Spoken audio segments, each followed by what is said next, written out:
Hello everyone. Today I have come up with an English lesson where I will be explaining what English capitalization rules are. Stay tuned with cabincrew.com, and in the meantime do not forget to give us a thumbs up and do subscribe to my channel to receive important notifications of new uploads. It is important to always capitalize the first letter of a sentence. This is perhaps the easiest and most straightforward of the capitalization rules, as there are virtually no exceptions or other complications. Example number 1. They are playing.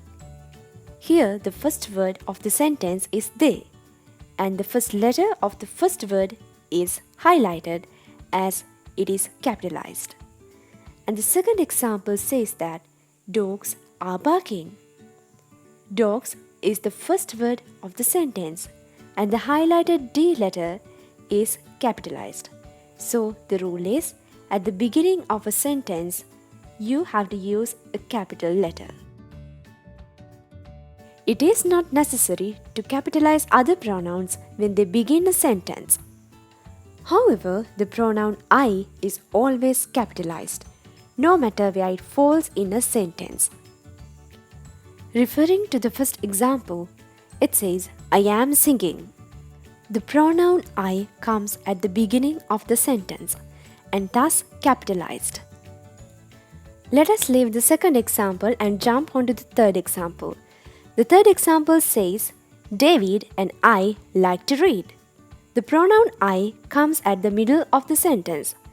Although it is in the middle of the sentence, what the rule says is, the pronoun I is always capitalized. I is also capitalized along with all its contractions. The reason why I left behind the second example is to explain the meaning of contractions. Let's have a quick look at it. Jumping off to the definition, a contraction is a shortened form of a word or group of words that omits certain letters or sounds. In most contractions, an apostrophe represents the missing letters. The example says, I'd like a coffee, please. The word I'd or the contraction I'd is similar to the word I would. It is the shortened form of the word I would. Okay, we learned that an apostrophe represents the missing letters of the word. In the above example, the word I would is shortened as I'd, and the apostrophe represents the letters W, O, U, L, which is underlined in black. The third rule says that the capital letters should be used with the names of people and titles. Names such as Nick, John, David, etc., etc., or titles such as doctor, uncle, nurse, aunt, or when using Mr. and Mrs., the first letter should be capital. Okay, here's a fact. When a person's job title goes before their name, you have to capitalize them both. If the title is separate from their name, you only have to capitalize their name. Let's have a look at the below example. The example says, Donald Trump, the President of USA, is visiting President Kim Jong tomorrow.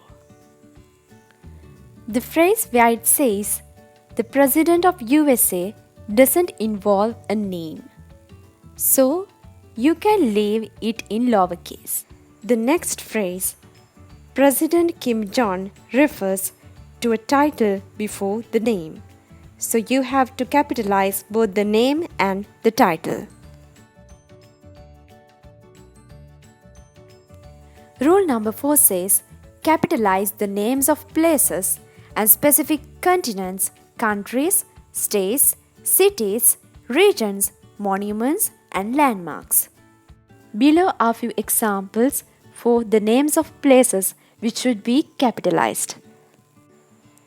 Australia, Chennai, and London Bridge. And do remember this, do not capitalize directions. The capitalization is also used with some expressions of time such as the names of days and months, historical periods, and important events. The examples are Tuesday, April, New Year's Day, the modern age, and the First World War. Additionally, holidays are also capitalized whenever you write them. Even though we capitalize days, months, and holidays, not every word falls in this. We don't need to capitalize seasons, for example, winter, summer, etc., and centuries or decades. As we spoke earlier, the words that come from names of places should be capitalized. And the sixth rule is all about the nationality word. Example number 1. A French artist. The word French is a nationality. Thus, the first letter of the word French is capitalized. The second example, I am learning Chinese. Chinese is a language. In this case, although the word Chinese comes at the end of the sentence, the first letter of the word Chinese is capitalized. The names of organizations and usually the titles of books, newspapers and films are capitalized. The examples shows the name of a magazine which is called Vogue and the first letter of it has been capitalized. And the next examples shows two newspapers, Sunday Observer and the New York Times. The letters highlighted in red are capitalized. And the film Parasite, the first letter of the word parasite is capitalized. Note that in titles, grammatical words often have a simple letter. Refer to the below example. Rule number 8. Capital letters are used in most abbreviations which are formed from the first letters of each word in a phrase. For example, British Broadcasting Corporation is read as BBC is written in all capitals. And the next example, it says United States of America written in capitals as USA. And you have to keep this in mind. Do not put full stops after any of the letters when writing these abbreviations. Here we are at the end of the lesson. Thanks for watching and subscribe my channel for more interesting videos.